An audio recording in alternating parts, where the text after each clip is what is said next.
ولا قوة إلا بالله العلي العظيم حسبنا الله ونعم الوكيل نعم المولى ونعم النصير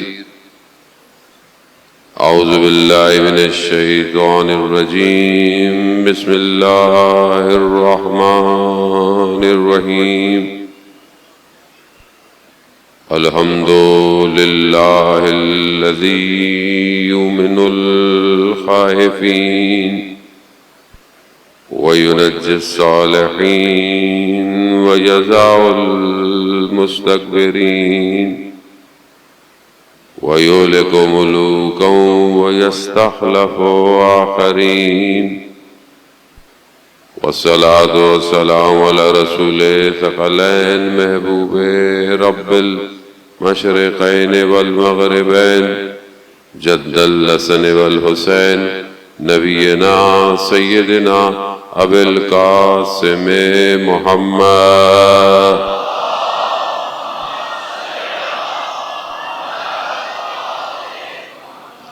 وعلى آله الطيبين الطاهرين المعصومين لا سيما بقية الله في الأرضين روحي وأرواحنا لتراب مقدم الفداء ولعنة الله على أعدائهم أجمعين بسم الله الرحمن الرحيم رب اشرح لي صدري ويسر لي أمري واحلل عقدة من لساني يفقهوا قولي اما بعد فقد قال رسول اللہ صلی اللہ علیہ وآلہ وسلم افضل اعمال امتی انتظار الفرج صلوات بید محمد والو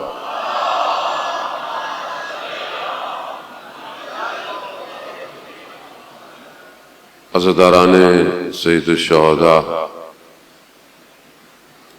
شب عاشور ہے اور وہ رات ہے کہ جہاں خیموں میں ہر ماں اپنے بچے کو تیار کر رہی ہے۔ خدا آپ کی ان عزاداری کو قبول فرمائے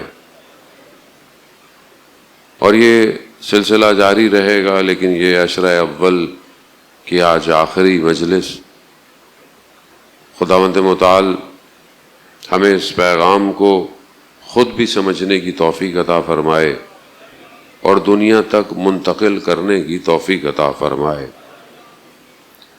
رسول خدا حضرت محمد مصطفیٰ صلی اللہ علیہ وآلہ وسلم اللہ صلی علی محمد ارشاد فرماتے ہیں کہ میری امت کا سب سے افضل عمل انتظار الفرج ہے۔ فرج کوشائش کا، آسانی کا انتظار کرنا۔ روایات اس کو امام کے ظہور کی طرف لے کے جاتا ہے۔ انسانیت کی بقا تبھی ہے کہ جب معاشرے سے ظلم ختم ہو جائے، عدالت قائم ہو معاشرے میں، جس کا جو حق ہے اس کو دیا جائے، اور یوں کہیں کہ وہ نظام الہی، وہ شریعت کہ جسے اللہ نے اپنے انبیاء کے ذریعے سے بھیجا، وہ معاشرے میں نافذ ہو جائے، تبھی عدالت قائم ہوگی۔ دنیا کا کوئی سسٹم انسان کو کمال پہ لے کے نہیں جا سکتا۔ ظاہری کامیابیاں، ترقیاں کھوکھلی ہیں۔ یہ بڑی بڑی جو عمارتیں بنی ہوئی ہیں، ان کے گہرائی ستونوں میں کئی خون جمع ہیں۔ یہ دنیا جو ظاہری ترقی کر رہی ہے، اس میں کئی لوگوں کا خون ہے، کئی لوگوں کے حق چھنے ہوئے ہیں، کئی قوموں، کئی ملکوں کے حقوق کو چوری کیا گیا ہے۔ ظاہری دنیا ایسی کامیاب ہوتی ہے۔ اسلام اس کے اپوزٹ ہے، جانے ہو تو اسلام عدالت کا نظام ہے۔ اسلام جو ہے وہ ایک مساوات معاشرے کے اندر ایک چیز کو دیتا ہے۔ یہ پیغام نافذ ہونا تھا پورا عالم میں، نہیں ہوا۔ اللہ نے اپنے بندوں کو بھیجتا رہا اور بھیجتا رہا. ابھی دنیا جس حالت میں ہے، جوان کے ذہن میں خیال آتا ہے پروردگار دنیا میں یہی ظلم اور ستم ہونا تھا، اتنی انسانیت تباہ ہونی تھی، قتل ہونے تھے لوگ، اور یہ جتنی کرپشن دنیا کے اندر موجود ہے، پروردگار تو نے اس کے لیے دنیا بنائی تھی، اس کے لیے دنیا بنائی تھی. یاد آئے گی نہیں، ہم نے اس کے لیے دنیا نہیں بنائی تھی. ملائکہ نے کیا کہا تھا؟ ملائکہ نے پروردگار خدمت میں کہا پروردگار جب یہ حضرت آدم کھول کیا، پروردگار کس کو کر رہا ہے؟ یہ زمین میں خون خرابہ مچائیں گے. ان کو پتا تھا خون خرابہ مچائیں گے، یا حضرت آدم سے پہلے بھی کوئی مخلوق تھی جو آپس میں خون خرابہ کرتی ہوگی. بہرحال اس کی ڈفرینٹ توجیہات ہیں، تفاسیر کے اندر ہے، میں اس کی طرف نہیں جاتا. لیکن کیا یہ دنیا کے اندر جو انجسٹس ہے، کیا اس کے لیے اللہ نے خلق کیا؟ 1,24,000 کو بھیجا؟ قطعاً ایسا نہیں. اللہ نے اپنے انبیاء کو بھیجا، پیغام دو، انسانیت کا پیغام دو، اخلاق کا پیغام دو، محبت کا پیغام دو لوگوں. اور جتنے بھی سسٹم تھے انبیاء لے کر آئے، وہ سب انسانیت کے فائدے کے لیے تھے. کوئی بھی چیز فطرت انسانی سے باہر نہیں ہے. جو بھی اللہ کا قانون ہے وہ عین فطرت ہے. ایسا نہیں ہے کہ اللہ نے کوئی حکم دیا ہو اور انسان کی نیچر کے خلاف ہو، کوئی ایسا حکم نہیں. سب انسانیت کی بقا کے لیے.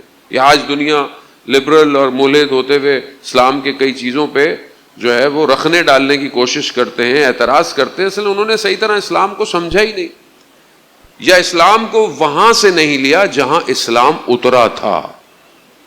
جہاں اسلام اترا تھا وہاں سے نہیں لیا. جانے ہو تو پھر یہ کیسے سب صحیح ہوگا، یہ سب کیسے ٹھیک ہوگا؟ یہ ٹھیک نہیں ہوگا جب تک وہ اللہ کا نمائندہ نہیں آئے گا. ہم کوشش کر سکتے اور ہم کوشش کرنی چاہیے اور ہم کوشش کر رہے ہیں، اور اس راستے تک پہنچنا ہمارا مقصد ہے. جانے موت وہ انسان کو خود نہیں پتا. صدر اسلام کا واقعہ ہے، چھوٹا سا واقعہ جو ہماری اپنی زندگیوں کے اندر بھی ہوتا ہے. میں اس کو بیان کرتے ہوئے اپنی گفتگو کو آگے کی طرف لے کے جاؤں کہ بہرحال شب عاشور ہے، بہت زیادہ گفتگو کرنے کی گنجائش نہیں ہے.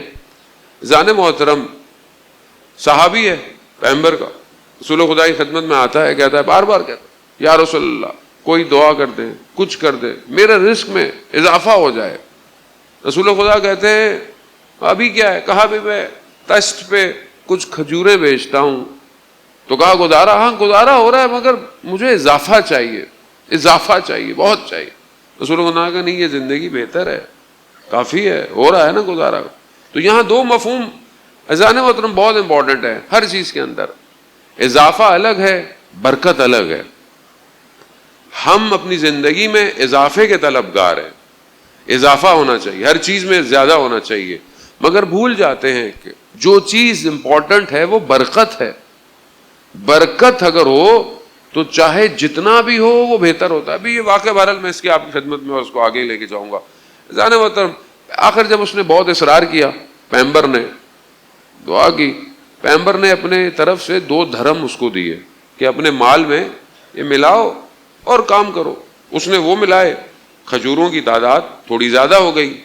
اب جب وہ صبح کھجور لے کے آیا، عموماً جب صبح لاتا تھا تو وہ دوپہر یا شام تک بکتے تھے.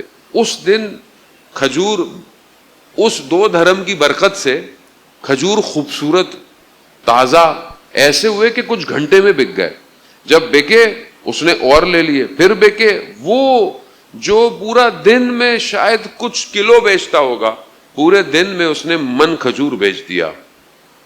بیچتا رہا، بڑھتا رہا، معاملہ بڑھتا گیا بڑھتا گیا بڑھتا گیا.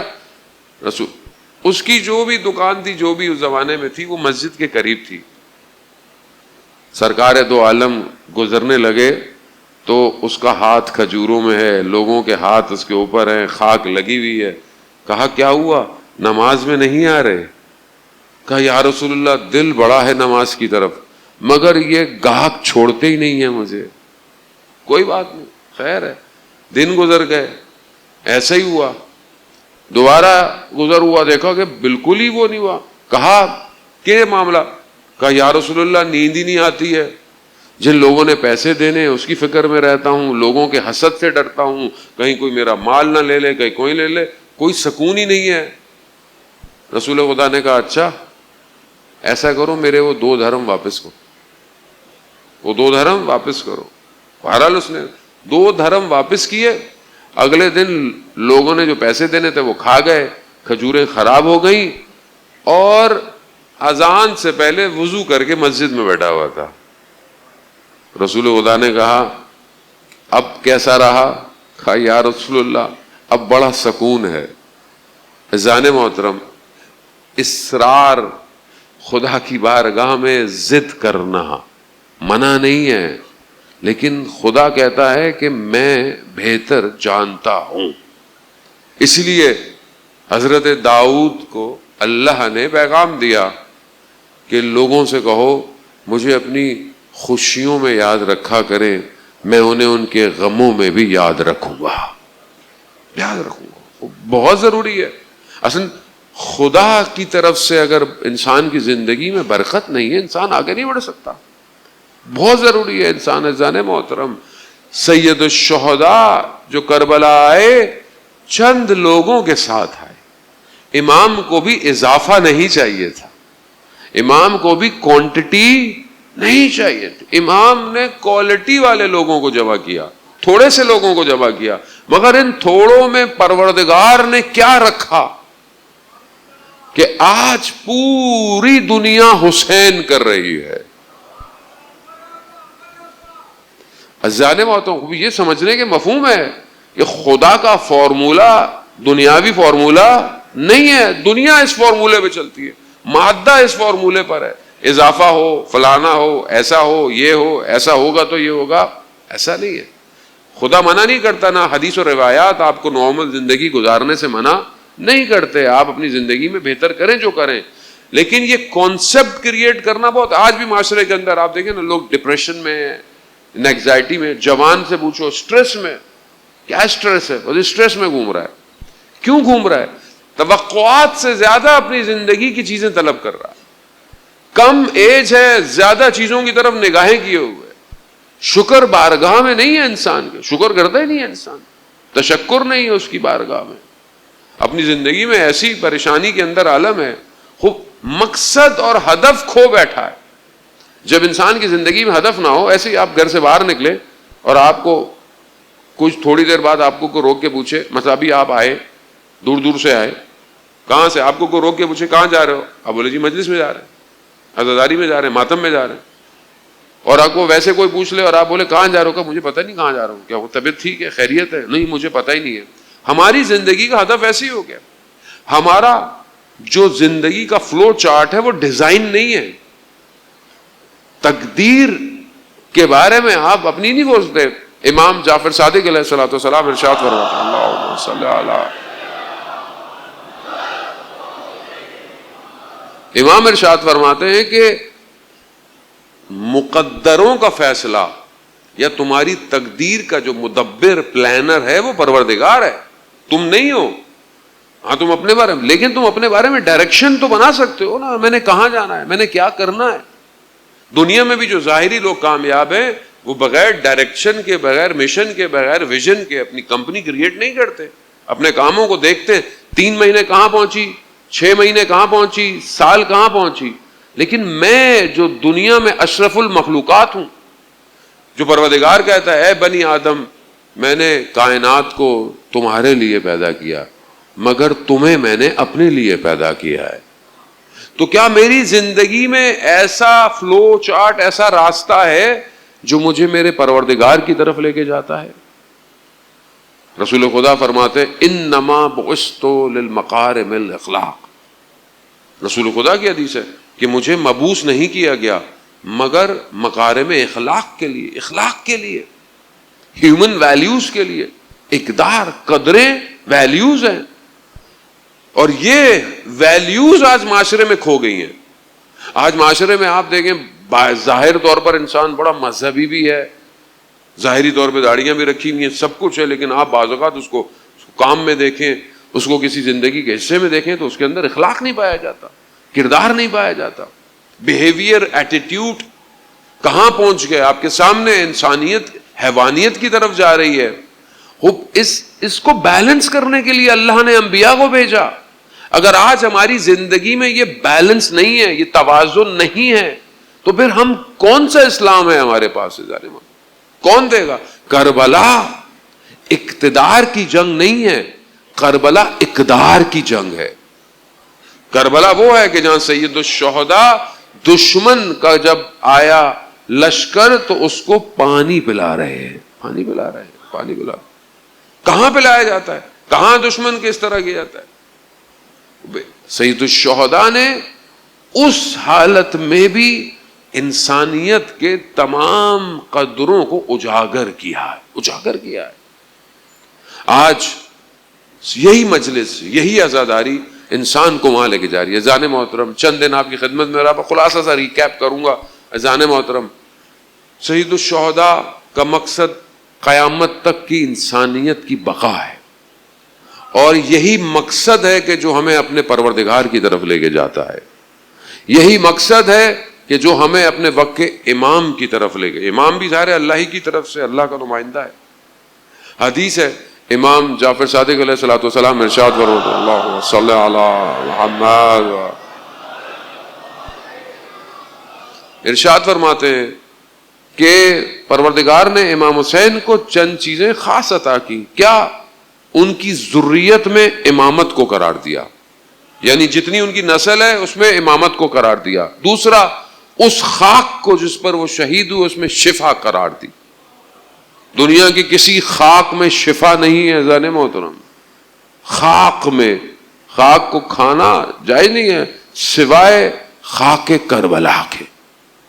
خاک کربلا کو وہ مقام عطا کیا کہ روایات کہتی ہیں کہ جب انسان اس خاک پہ سجدہ کرتا ہے، سجدہ خاک کو نہیں ہے، سجدہ خدا کو ہے، لیکن جب خاک پہ، اس خاک پہ سجدہ کرتا ہے تو خدا 7 حجابات کو کھول دیتا ہے، حجاب کھول دیتا ہے۔ وہ یہ قرار دیا، یہ چیزیں جو خاص سید الشہداء کو عنایت کی، جو اصحاب ان کو عطا کیے وہ کسی کو عطا نہیں کی۔ ان کی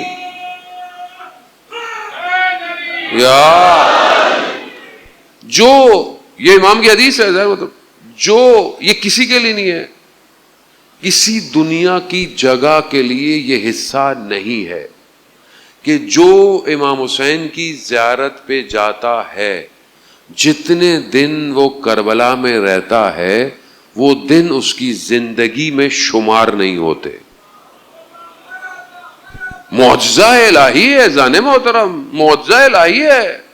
یعنی ایسا ہو ہی نہیں سکتا کہ زمان گزر رہا ہے، آپ ایک جگہ پہ بیٹھے ہوئے ہیں، اسپیس ہے، آپ سب ماشاءاللہ پڑھے لکھے ہیں، آپ فزکس پڑھے ہوئے ہیں، آپ جانتے ہیں کہ ایکس وائی زیڈ جو ڈائمنشن ہے یہ انسان کو بس اسپیس دیتی ہے۔ اسپیس کا مطلب ہے کہ ٹائم کراس ہو رہا ہے، اور جب ٹائم کراس ہو تو چاہے یہ ممبر 10 سال یہاں پڑا رہے، مگر آپ یہ کہتے ہیں 10 سال ہو گئے اس کو، عمر گزر رہی ہے اس کی۔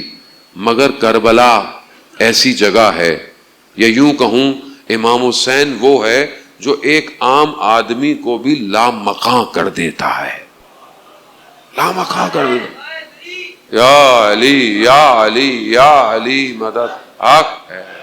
خوب کربلا ہے، یہ کربلا ایسی ہے کہ اگر کیا کیا امام حسین نے وہاں، اسی کو ایلوبریٹ کرنا ہے جانے وہ تم لوگوں کو سمجھانے کی ضرورت ہے۔ سید الشہداء وہاں سب وہی لے کر اترے جو ان کے جد کا دین تھا۔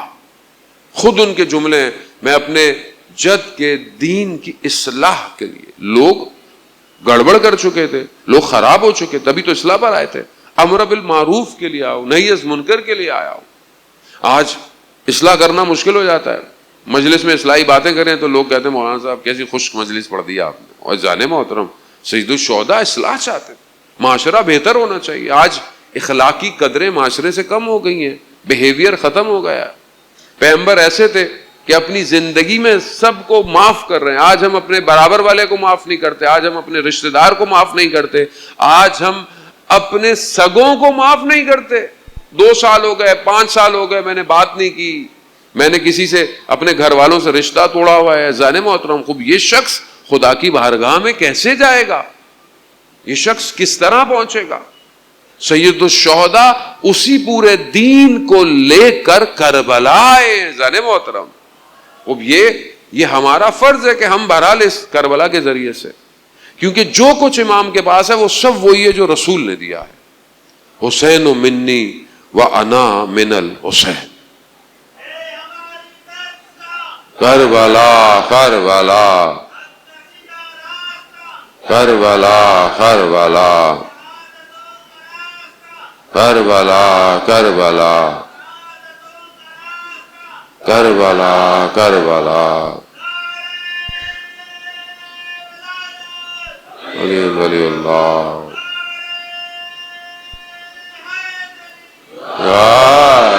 وزان محترم، بہرحال سمجھنے کی کوشش کریں. آج دنیا کے حالات یہ امت سازی کا مطالبہ کر رہے ہیں. ایک امت کی ضرورت ہے.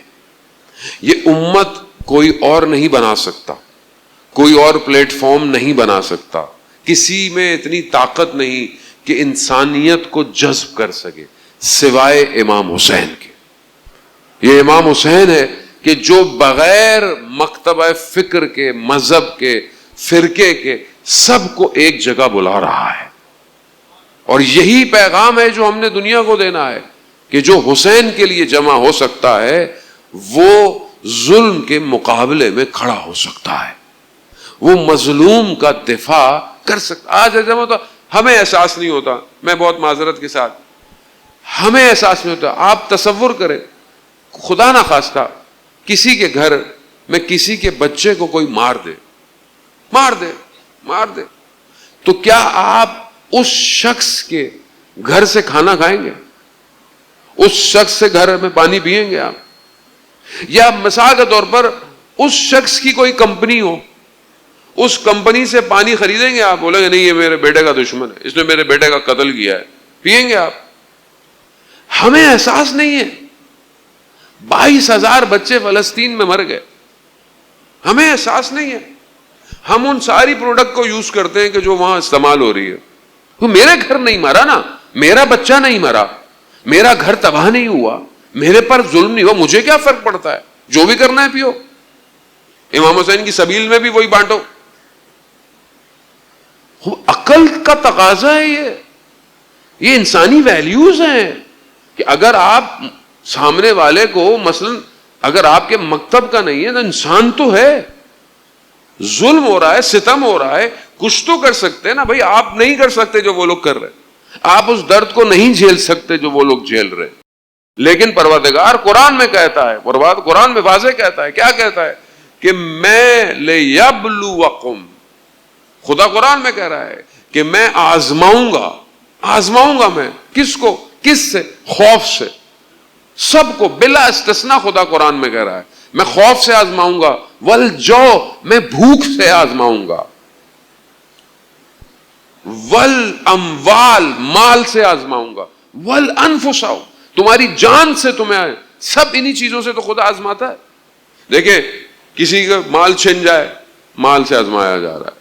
کسی کی جان کو خطرہ ہو، جان چیز ہو، اس سے آزمایا جا رہا ہے. ابھی نہ ہمیں مال سے آزمایا جا رہا ہے، ہوگا پرسنل زندگی میں کوئی آزمایا جائے. جان کا کسی کو خوف ہو سکتا ہے لیکن میجورٹی طور پہ تو نہیں ہے. بھوک سے ہمیں کوئی نہیں آزمایا جا رہا. آپ اس قوم کو دیکھیں، جان سے، بھوک سے، مال سے، ہر چیز سے آزمائی جا رہی ہے. مگر آگے قرآن کا اگلا حصہ دیکھیں، کہہ رہے ہیں رسول ان سب کو خوشخبری دے دو کہ جو لوگ صبر کرنے والے ہیں ان کو خوشخبری دے دو. خوشخبری دے رہا ہے، آزمائے جاؤ گے مگر صبر کرنا. صبر کرو گے. وہ صبر ہے، وہ خوش ہے کہ اسے اللہ کی خاطر مارا جا رہا ہے. اللہ کی، وہ ہمیں نہیں آزمایا جا رہا. ہم ابھی آزمائش میں نہیں ہیں، اس لیے ہمیں کوئی فرق نہیں پڑتا. جانے محترم، کربلا یہی درس دیتی ہے کہ اگر تم حق کے راستے پر نہیں آئے، گرے ایریا نہیں ہے، کھڑے ہو کے میں دیکھ نہیں. کوئی شخص ایسا نہیں تھا جانے محترم کوئی یہ کہے کہ نہ میں یزید کی طرف ہوں نہ میں امام حسین کی طرف. نہیں، جو حسین کی طرف ہے وہ یزید ہی کی طرف ہے.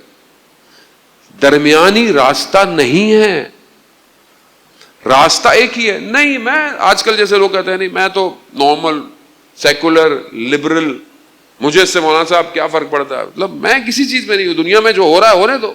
ہو رہا ہے ہونے دو. پہلے ہو رہا تھا, کسی کو تکلیف نہیں تھی, لوگ مر رہے تھے, تکلیف نہیں تھی.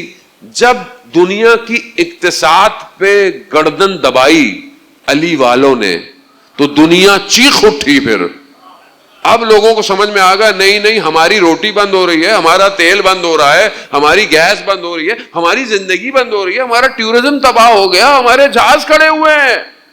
پہلے جب مر رہے تھے بچے کسی مسلمان کو احساس نہیں تھا. کربلا حسین کا اپنے بچوں کے ساتھ بیٹھ کر رسول کا نواسا مار دیا گیا. دنیا حج کر رہی ہے, دنیا قرآن کی تلاوتیں کر رہی ہے, نمازیں پڑھ رہی ہے, نہیں پڑھ رہی ہے. کربلا یہی بتانا چاہتی ہے, کربلا یہی دے رہی ہے کہ تمہارا راستہ اگر حق کا ہے تو تم جان کا خوف مت کھاؤ. خوف ہے, خدا کہہ رہا ہے میں خوف سے آزماؤں گا. تمہیں کس چیز کا خوف ہے؟ مار دیے جاؤ گے, وہ مر جاؤ. اللہ کے نظام میں موت فنا نہیں ہے. امام حسین نے موت کو کربلا میں دفنا دیا ہے.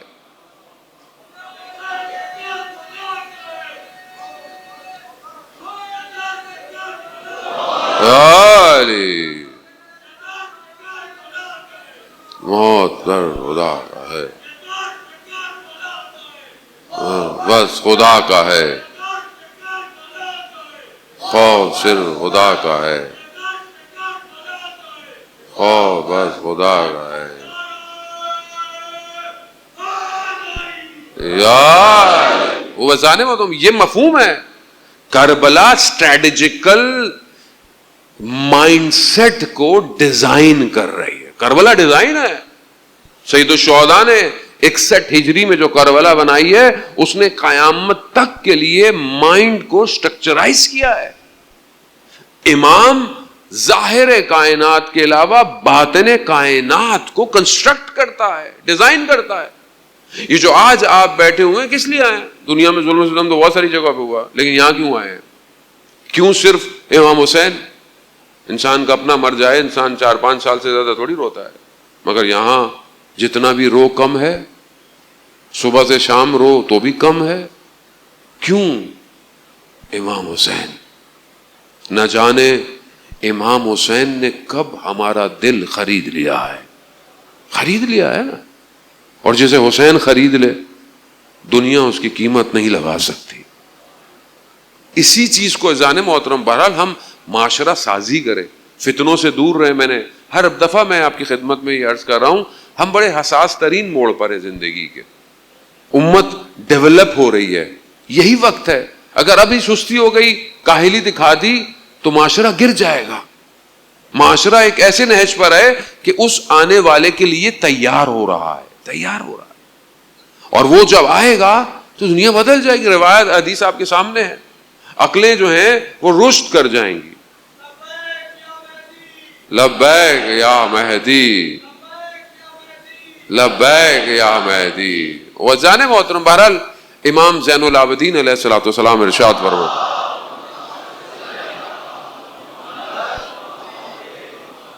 امام ارشاد فرماتے ہیں کہ آخری زمانے میں جو لوگ ہمارے آخری کا ساتھ دیں گے, اس ایک شخص میں 40 لوگوں کے برابر طاقت ہوگی. ایک شخص اتنا طاقتور ہوگا, ظاہری طور پر, ذہنی طور پر. اور روایات کہتی ہیں کہ جب امام کا ظہور ہوگا تو جو ذہن ابھی کتنی پرسنٹیج کام کرتا ہے؟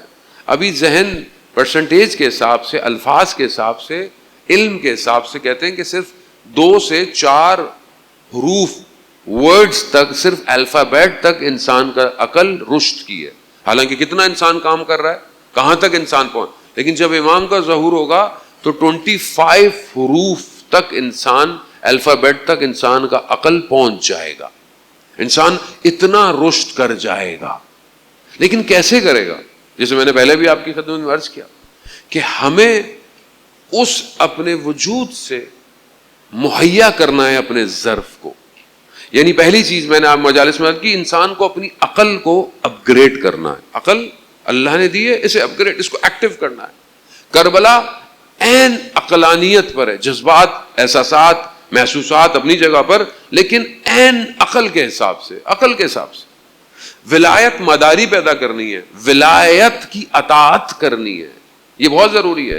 انسان اپنے اندر عہد و پیما جو اس نے اللہ سے باندھا ہے، کل میں نے آپ کی خدمت میں عرض کیا، اس کو پورا کرنا ہے. وہ ہمارا فرض ہے. انسان ہے، روز محشر جس کی خدمت میں جانا ہے اس کو جواب دینا ہے. وہ بولے گا زندگی ایک ہی دفعہ ہے، زندگی پھر نہیں آئے گی.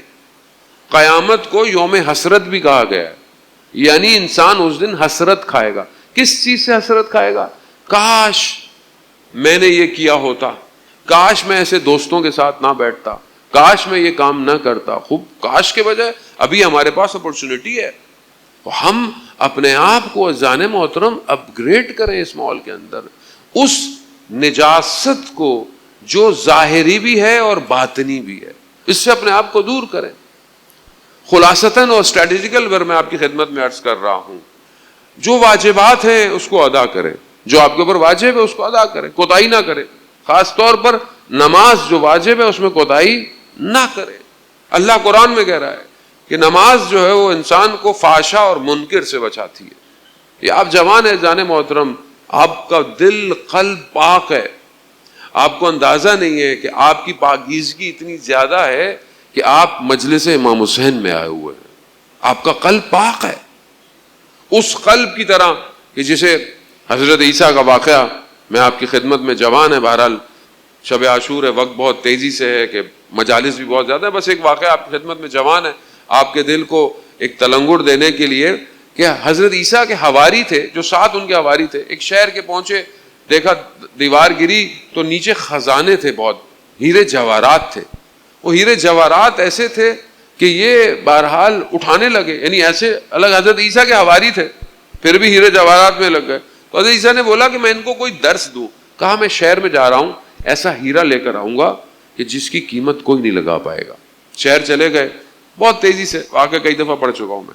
گئے، دیکھا ایک خرابے میں چھوٹا سا علاقہ ہے، ایک گھر میں دیکھا بوڑھی سی عورت ہے. کہا میں مسافر ہوں. پہچانتی نہیں تھی حضرت عیسیٰ کو. کہا میرا بیٹا گیا وہ آئے گا، آپ کی خدمت کرے گا. بیٹا آیا، غریب سے لوگ ہیں، چہرے پر کرب ہے، اس کے پریشانی ہے. کہا کیا پریشانی ہے؟ کہا آپ کو کیا بتاؤں؟ کہا نہیں پتا، ہو سکتا ہے.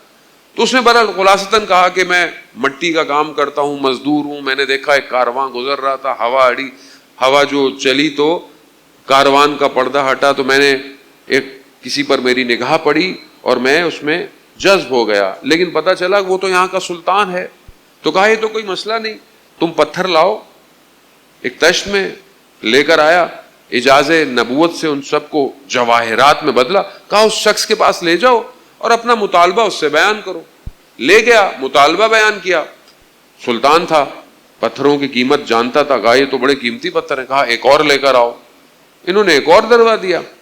اس نے دیکھا کہ یہ بڑا اچھا جوان ہے، اس نے جو اس کی حاجت تھی اس کو بھی پورا کیا، اور اپنا جو تخت، اپنا جو تاج تھا وہ بھی اتار کے دے دیا. کہا تم ہی سنبھالو آج کے بعد اس پورے نظام. وہ جو فقیر تھا، وہ جو مزدور تھا، جو مٹیاں اٹھاتا تھا، وہ اچانک سے سلطان بن گیا. اب جب وہ سلطان بنا، اس نے حضرت عیسیٰ کو وہ بھی نہیں پہچانتا تھا. کہا حضرت عیسیٰ کو کہ اب تو بہت اچھے دن آ گئے. تو حضرت عیسیٰ بولا نہیں میں جا رہا ہوں. کہا کہاں جا رہے ہیں؟ مجھے اتنا سب کچھ دلوا کے آپ کہاں جا رہے ہیں؟ کہا اصل خزانہ خدا کی بندگی ہے، میں اس کے لیے جا رہا ہوں، اصل تو وہ ہے. تو اس نے کہا مجھے دنیا دلا کر خود اصل خزانے کی طرف جا رہے ہیں. اپنا سب چھوڑ کر حضرت عیسیٰ کے ساتھ چلا گیا. جیسے ہی شہر کے دروازے پر آیا، حواری انتظار کر رہے تھے کہ کوئی ہیرا لے کر آئیں گے. تو کہا یہ تو آپ ایک جوان لے کر آئے ہیں. کہا اس کا قلب دنیا کا سب سے قیمتی ہیرا ہے جس میں خدا بستا ہے، خدا بستا ہے. اللہم صلی علی محمد یا حسین،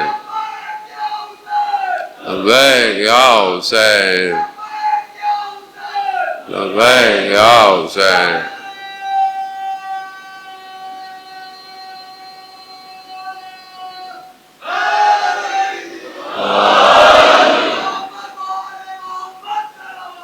اللہم صلی علی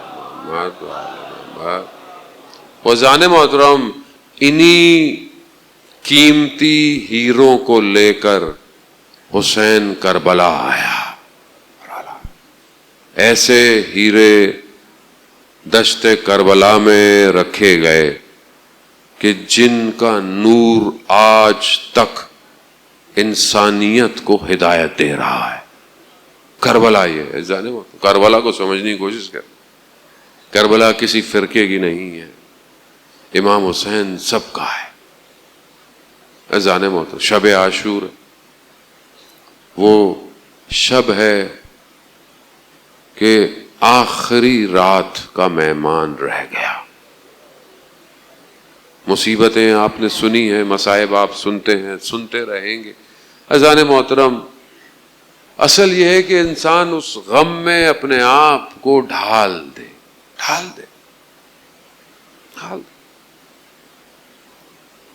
کیسا پورے عالم میں شور مچا ہوا ہے، پورا عالم گریا کونا ہے. اذان محترم، جب محرم شروع ہوتا ہے نا، محرم شروع ہوتا ہے، محرم کا چاند نکلتا ہے، عرش پہ وہ خون بھرا زخمیوں سے چور وہ کرتا لٹکا دیا جاتا ہے.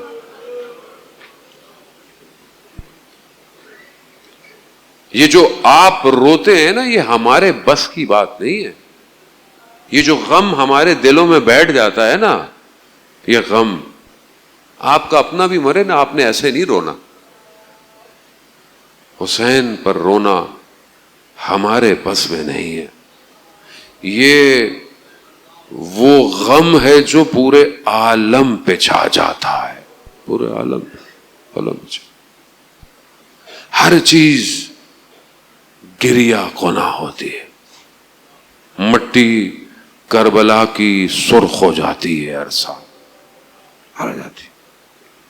حسین ہے جو ہر دفعہ ہمیں بلا رہا ہے. جانے موت، ماں نے چکیاں پیس کر اسے پالا ہے.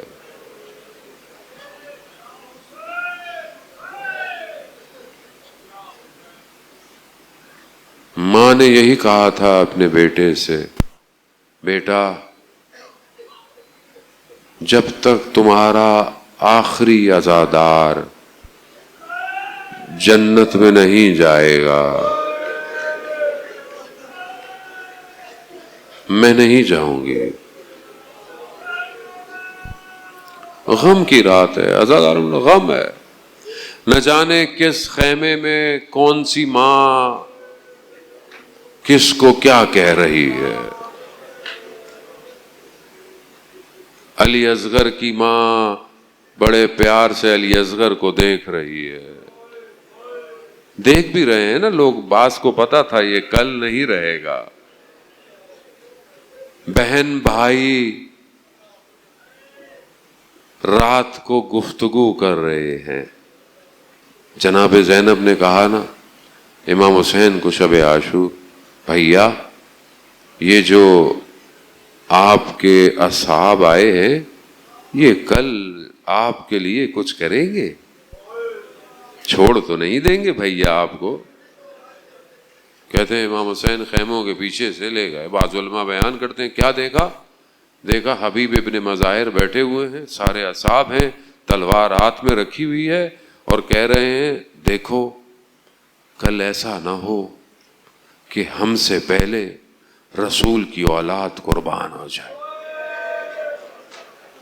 تیار ہے، تیاری ہو رہی ہے، تیاری. ایک اور خیمے کے پاس سے گزرے، دیکھا حضرت عباس بیٹھے ہوئے، سارے بنی ہاشم بیٹھے ہوئے ہیں. اور جناب عباس کہہ رہے ہیں اے بنی ہاشم کے جوانوں، صبح خیال کرنا یہ نہ ہو لوگ بولے مہمان بلائے تھے ان کو مار دیں. یعنی ہر کوئی رات کو یہ چاہ رہا ہے صبح میں پہلے چلا جاؤں. عجیب عشق ہے. دنیا میں لوگ دیر سے جاتے ہیں، آخر میں جاتے ہیں. کیا حسین نے لوگوں کو اپنی محبت میں کر دیا، ہر کوئی پہلے جانے کو تیار ہے. آسان نہیں. کربلا ہے عزاداران مولا،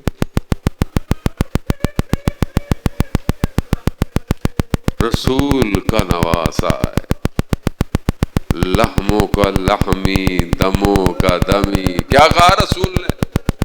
میرا گوشت ان کا گوشت ہے، میرا خون ان کا خون.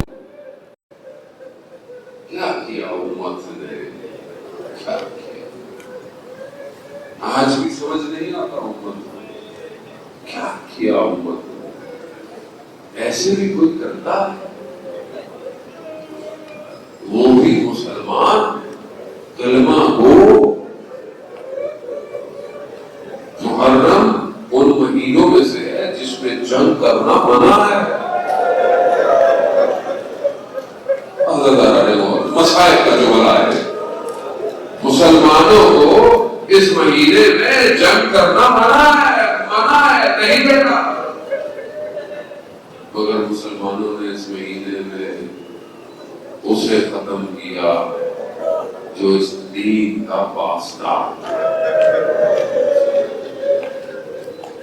رات کی تاریکی ہے، امام خیمے سے نکلے، خیموں کے پیچھے کہیں جاتے ہیں، دیکھا آواز آئی آہٹ سے، اور کہا کون ہے؟ نافع بن ہلال. نافع کہا مولا بس میں نے دیکھا آپ کا خیال ہوگا کہیں اکیلے جائیں گے. کہا مولا آپ کہاں؟ کہا میں دیکھ رہا ہوں کہ صبح جو کوئی گرے گا اسے جگہوں پہ تکلیف نہ ہو.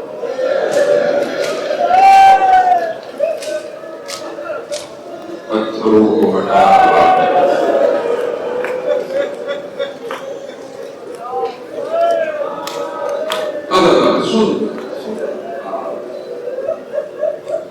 حضرت کون سی دیکھی تھی جو آج حسین کے ذکر کے لے آئی؟ نہیں پتا آپ خود نہیں پتا، مجھے بھی نہیں پتا. یہاں بتا بھی رہا ہے، یہاں قاسم بھی آگے علی اکبر کے رہے گا، نفع عباس کے پاس.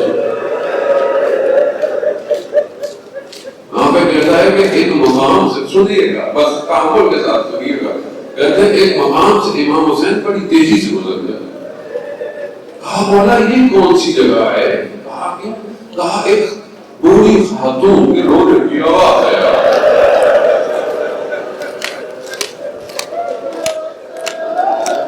سلام ہو اس ماں پر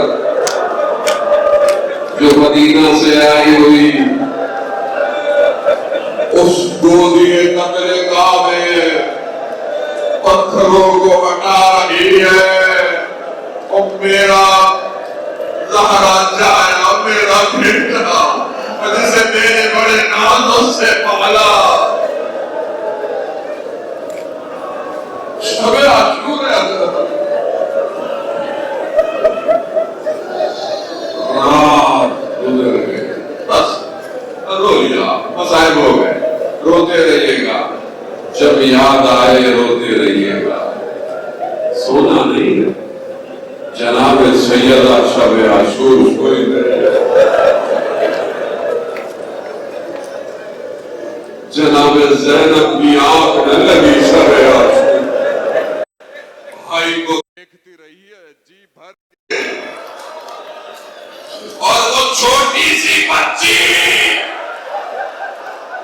جس کے لیے آج آخری رات ہے، جو سینے میں سوئے گی کل سینہ نہیں ہوگا.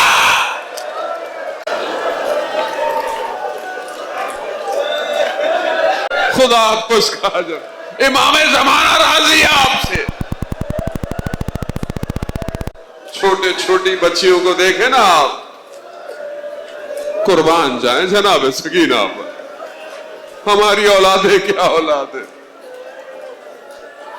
بس میں نے پڑھ لیا, میں سمجھ گیا کتنے مصائب آپ برداشت کرتے ہیں. بس روزے عاشور 2 شب تابوت ہیں, تحمل سے سن کر زیارت بھی کیجئے گا, ماتم بھی کیجئے گا, پرسا بھی دیجئے گا. نہیں پتا کل صبح زندہ ہو یا نہ ہو. عزیزان محترم, دن طلوع ہوا علی اکبر کی اذان سے. اذان علی اکبر, مصائب سنے ہیں آپ نے جناب علی اکبر کے. امام نے مؤذن کوئی اور تھا, علی اکبر کو بلایا, علی اکبر اذان دو. بیٹا اذان آپ دیں گے. روزے عاشور طلوع نہیں ہوتی بغیر علی اکبر کے. اذان دی نا, جب کہا اللہ اکبر اللہ اکبر, خیموں میں کوہرام سا مچا. جناب زینب نے کہا یہ آواز تو علی اکبر کی لگتی ہے. بس عزیزان محترم, بس دن شروع ہوا, ایک ایک کر گیا. میں مصائب سارے نہیں پڑھ پاؤں گا. عزیزان محترم, ہمارے اندر نہ پڑھنے کی طاقت نہ سننے کی طاقت. یہ تو سیدہ کا لال تھا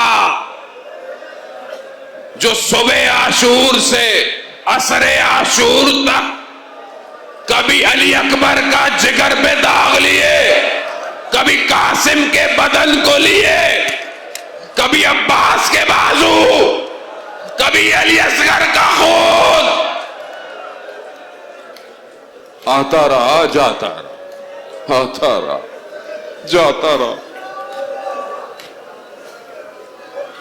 بھوکا ہے, پیاسا ہے, غریب امام, مظلوم امام, اکیلا رہ گیا نا, کوئی نہیں ہے. بس ودا پڑھنا ہے. میں ودا پڑھ کر بس آخری لمحے تک سب ختم ہو گیا. بہن کے خیمے میں آیا, بس آخری ودا. آتا تھا خیمے میں ماں کی نشانیاں دی, کرتا دیا. گفتگو کیا ہوئی, مقتل خاموش. بہن بھائیوں نے باتیں کیا کی کسی کو نہیں پتا. باہر نکلے, سواری چلنا شروع ہوئی. حسرت بھری نگاہ سے بہن بھائی کو دیکھ رہی ہے. سواری تھوڑی سی اور چلی, دیکھا سواری ہلتی نہیں. چھوٹی سی بچی ہے. او بیٹیوں والو, جب آپ گھر سے نکلتے ہو تو چھوٹی بیٹی آپ سے پوچھتی ہے نا بابا کب آؤ گے, پوچھتی ہے کہ نہیں؟ پوچھتی ہے بابا کب آؤ گے. ارے یہ بچی جسے پتا ہو جو گیا وہ واپس نہیں آیا. بچی نے نیچے بابا کو بلایا, بابا کے گلے لگی, گریہ کیا. بچی نے یہی نہیں کہا بابا کب آؤ گے, بچی کہتی ہے بابا ہمیں مدینہ واپس چھوڑاؤ بابا. امام نے کہا بیٹا اب دیر ہو گئی, دیر ہو گئی. بس اتنا مسائب بچی کا. بیٹیوں والے ہو, بیٹیوں کو سلامت رکھے خدا. چھوٹی بیٹی سب سے آخر میں ملتی ہے, اور جب گھر جاتے ہو نا سب سے پہلے ملتی ہے. اس بچی کے ساتھ بھی یہی ہوا, آخر میں ملی, سر بھی سب سے پہلے اسی کے پاس آئے. بس عزیزان محترم, روزے عاشور کی آخری منزل, سواری اور چلنا شروع. پیچھے سے بہن دوڑتی ہوئی آ رہی. مہلن مہلن یبن الزہرا, آہستہ چلو زہرا کے لال. میں قربان جاؤں, جناب زینب نے بھی اپنے بھائی کو اپنی ماں کے نام سے پکارا. مہلن مہلن یبن الزہرا, آہستہ چلو زہرا کے لال، آہستہ چلو، او میری ماں کی کمائی جا رہی ہے، آہستہ چلو۔ امام نے جب دیکھا مڑ کر کہا بہن ابھی تو مل کر آیا ہوں، کہا مجھے ماں کی وصیت یاد آ گئی، ماں کا نام سننا تھا۔ سید الشہداء زمین پر آئے، بہن نے تحت الحنک کا کپڑا ہٹایا، گلے پر بوسے دینا شروع کر دیے۔ ماں جانتی تھی روزے عاشور میرے بیٹے کے ساتھ کیا ہوگا، یہ تو تب پتا چلا جب میرا مولا زین سے زمین پر آیا۔ شمر جالسن علی صدر، شمر سینے پر بیٹھا کند خنجر کی ضربتیں لگا رہا تھا، اور یہ تلے زینبیہ پر کھڑی یہ بہن کہتی ہے واہ باتا